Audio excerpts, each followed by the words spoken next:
Good flint. Good enough for an arrowhead right here. Just pulled off here on this creek here. What is up, guys? I'm going to show you in this video how to find flint or chert in creeks and riverbeds to use for flint knapping, bushcraft, survival, fire starting for flint and steel, and I will show you some of the things that I have made from the rock found on this journey. Have a good time, guys.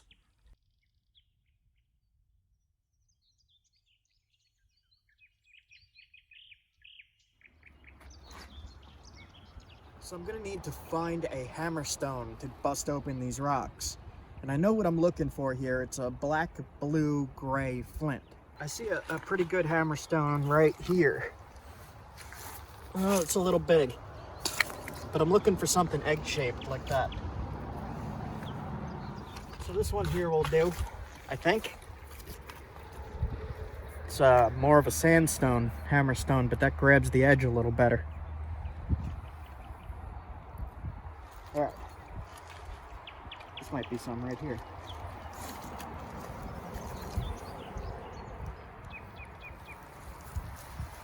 This might be the first piece of flint in the winter. Do you see how smooth that is? Let's see. Flat edge here. I'll give it a try. This is freezing on my hand. This water is very, very, very cold right now. But we're gonna test it. We'll see if this is flint.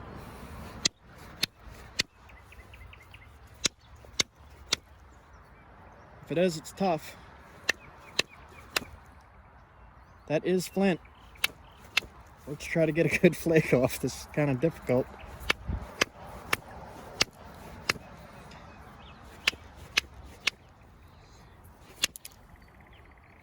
Maybe it's not.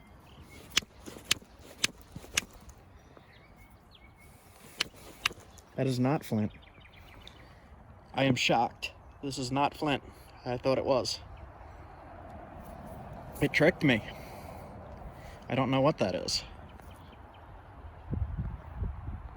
Okay. Try this piece here. Looks like it might be. Give it a test.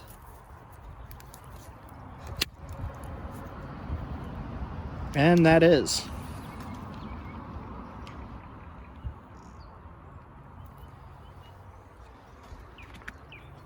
It's a rough flint, but it's flint. Smell mud.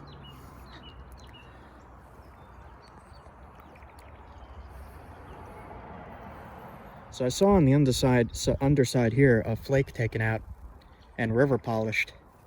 So I figured this was flint. It is a black flint. And the way you could tell is it has it's called a conchoidal fracture. It'll split in a kind of an oval shape like that.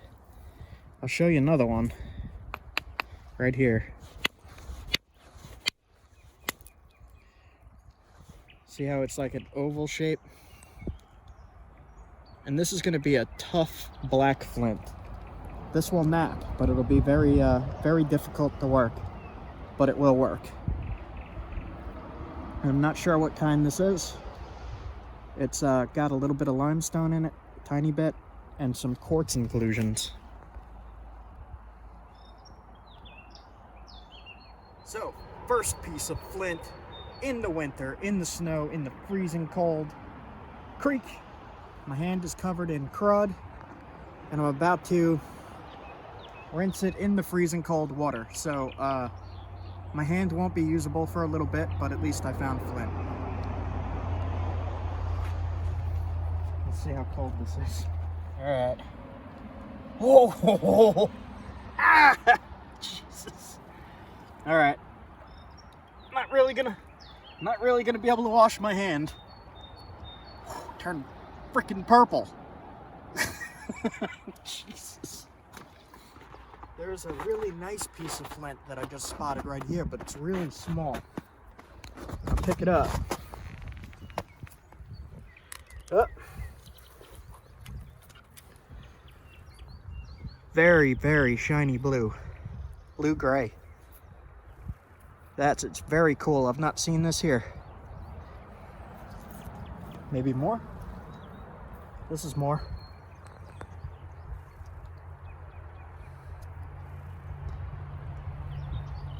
And this stuff here, I can tell by sight that it's flint. That shiny glossy. And then I see another piece right down here that has a vein of flint running through it. Right here. See this gray line? That's the flint. Cool. I'll take this.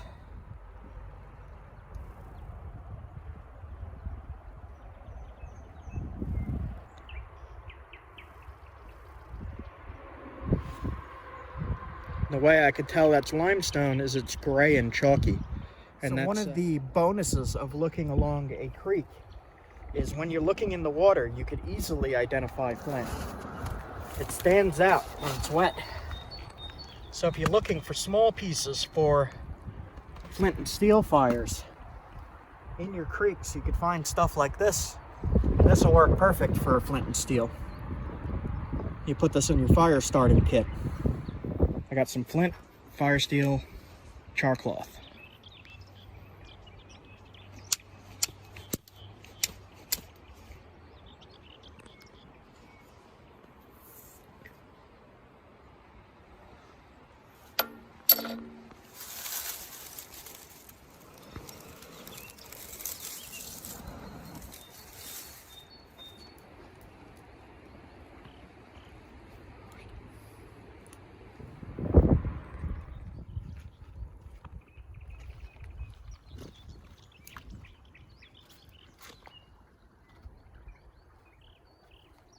Into that piece I just found, my old hammerstone is getting really chipped up because it's sandstone, and that's not so good. So I found quartzite right here. It's a little big, but it should work, and we'll see how much of this is actually flint. The other thing that's harder in the winter is your hands are so cold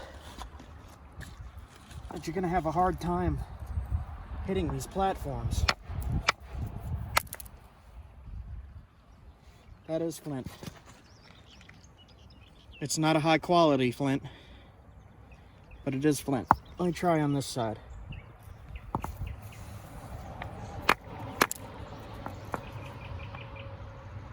Flint, very low quality.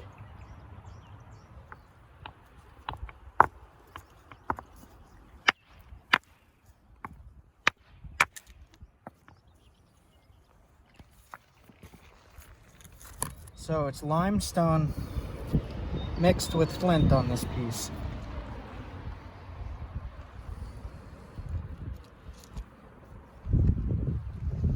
So in here, if you bust it open enough, there will be good flint in there. Like, this is a good piece. It's just going to be hard to get past the limestone. And you might need better tools than just this. Unless you just want to whack on it all day, then you could do that too. But if you're trying to get tools out of it, you're going to need some kind of leverage on this to get into it.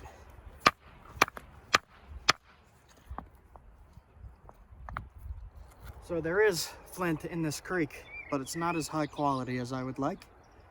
I'm looking for longer pieces so I can make my knife blades. These are good for tools, arrowheads, spear points. But I'm going to need something a little bigger, so I'm going to follow the creek and see what I can come up with.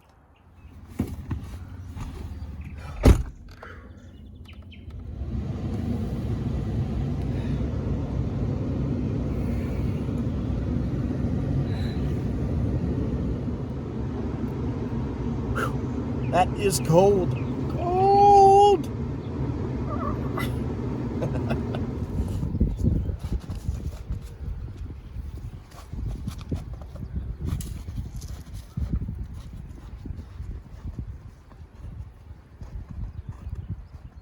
Alright, so this is a spot that I know has flint.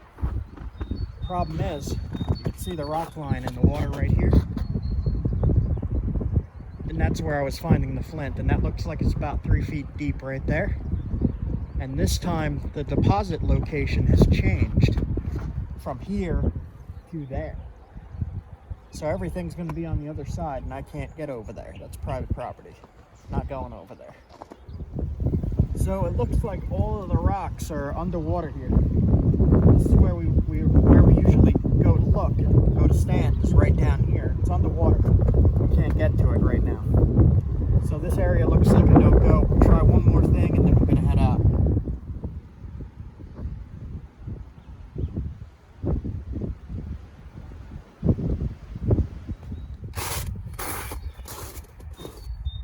So I'm just walking along this, looking for easy routes down.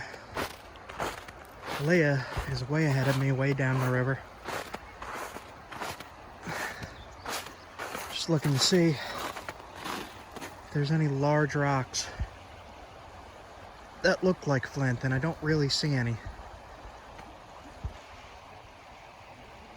Okay, continue on.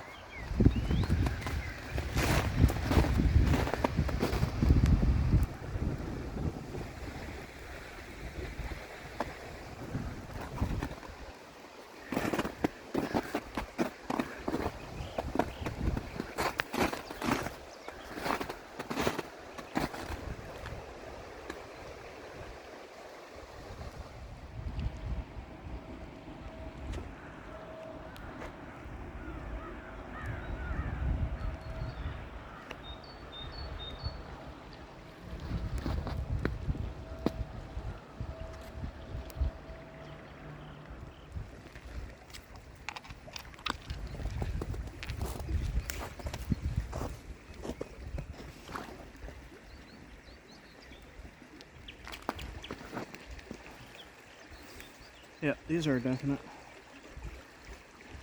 Small.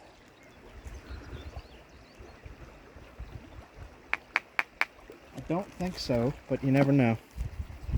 Let's see. That's a no. Alright. Yeah, that's a no.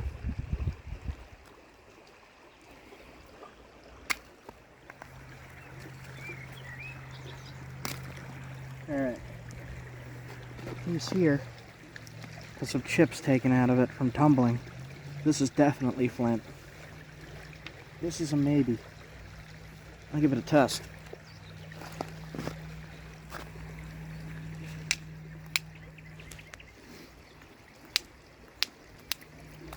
That is a no.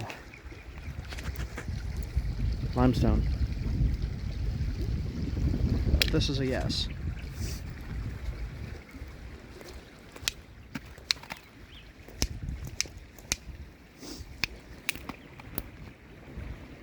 That is a yes. There's some damage in there, but that's flint. Good flint.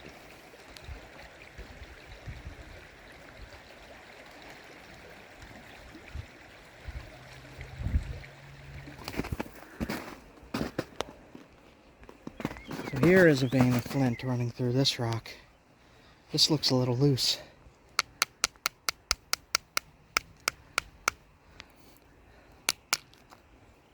Go. That is flint. That is the same flint from down in the creek. This is a esopus flint. This is very good stuff, but very damaged when it's outside of the ground like this. So it's just a good to know what it looks like. So if you see anything like this, you know good flint is nearby. Test this one just real quick. See what it is, see what it looks like.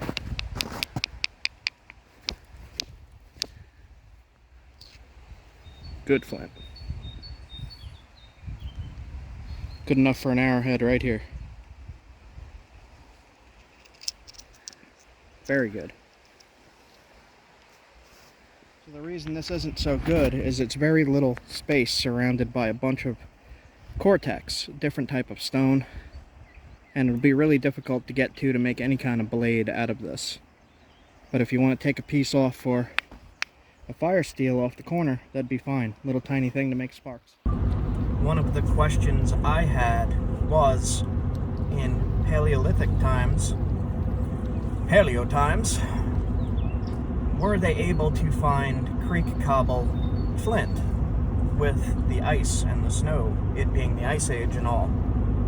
So there's that question answered. Okay, so that is a success on finding flint in the winter. In the snow, it is snowing. It's not like blizzarding or anything, but it is flurrying, and in the distance I see a lot of snow, and there's a lot of snow on the ground covering the majority of the Flint and Chert. So, success on the small cobbles that I could make arrowheads and spear points out of. So, success! We were able to find flint in the winter in the snow. You have to get really close to the creek line, and look down into the water and you'll see it, if it's there. So, I'm running out of light. It is almost 4, and I got quite a bit of a drive home. So, I'm gonna have to end this video here. And this was our day trip challenge of, can you find flint in the winter? Yes, you can. Alright guys, I'll see you soon. Like, comment, subscribe. Leave a ton of comments on this video. Let me know what you think. Okay, have a good one, guys. I'll see you soon.